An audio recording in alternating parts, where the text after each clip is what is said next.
Okay, so in this table, we have 4 different circles and the measurements of the diameter, which is the distance across, and their circumference, which is the distance around.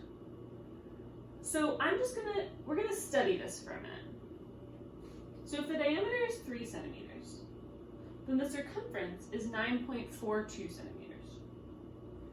I'm gonna think about approximately how we could multiply to get from 3 to 9.42. Well, to go from 3 to 9, it's times 3. So I'm going to write times 3. That's pretty close. Let's look at the second one. 10 centimeters diameter, 31.4 centimeters circumference. It's close to times 3 again. It's got to be a little bit more than times 3, because if you did 10 times 3, you get 30. So it's 10 times 3 point something. Does that work for this too? 8 times 3 is 24. This is 25.12. It's pretty close. It's got to be a little bit more than 3. 5 times 3 is 15. This is a little bigger than 15.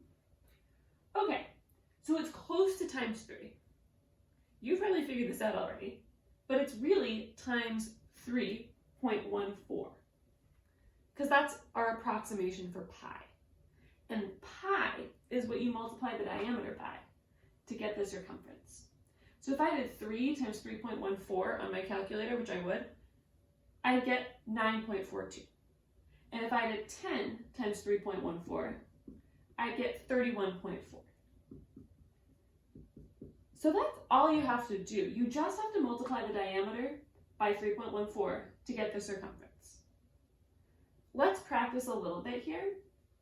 So let's say you got this table and that measurement was missing and that measurement was missing. Write down there so don't forget. How could you fill it in? Well, let's start with this one. If you know the diameter is 5, all you have to do is do 5 times 3.14 to find the circumference. The diameter times pi.